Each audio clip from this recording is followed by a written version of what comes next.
analysis doing that, let me just make a few comments about the May revised. Line with what Johnny is saying, it really is the sequel that we're more concerned about than the current version of the movie, because we may be able to put some things together and get through this year.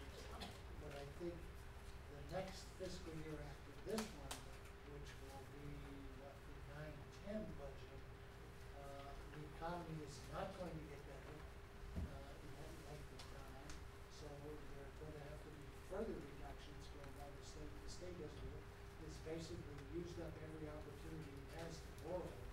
So those of us that follow the politics of the state are concerned that what they're saying this year is, oh, all we have to do is get through this year and we'll be fine. It's simply not true. The economy is not going to pick up time to rescue us. So I think the sequel will actually be horrifying.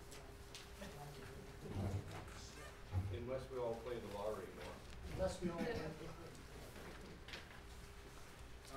While Allison is preparing this next phase, we do have a request for a speaker. Gary Hudson, please.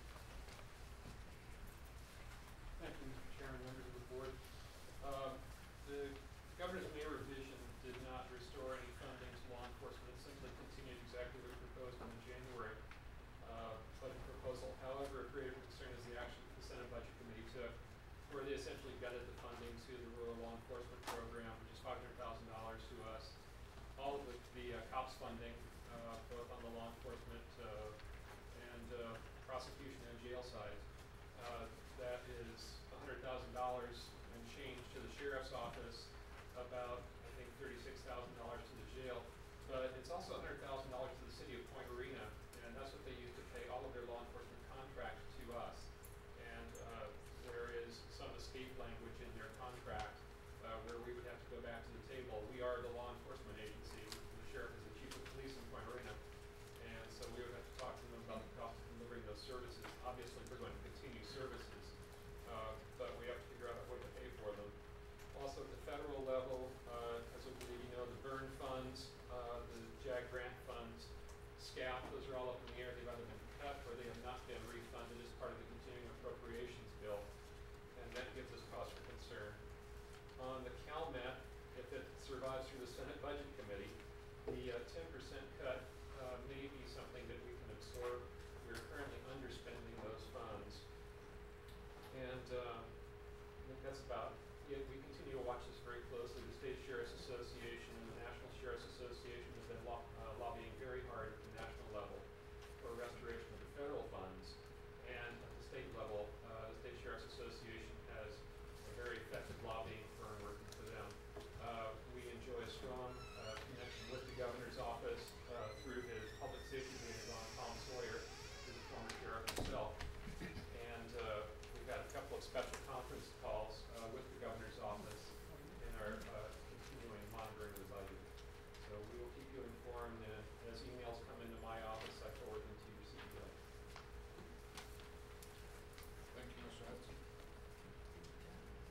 Next question. Okay, so I'm thinking maybe turn off one light. I don't want anyone up. Is that okay, or is everyone going to fall asleep? Anyway. If this doesn't keep you awake, nothing will. Really. Well, I will try and move through this quickly. And so this is kind of pulling together some of the information that has been provided to you already with the reported report, the May revise, and then just kind of looking at how it affects the development of the proposed budget. So the outline here is that I'll talk about, I'm calling it the preliminary proposed budget, so that you know that it is still preliminary.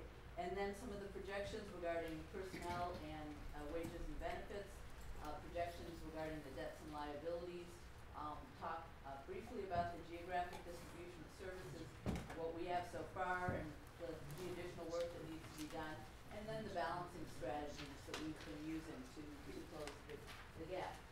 So at any point when you're designing a budget, there are a number of things that you look at. And so in the process of designing this budget, we start out with county priorities,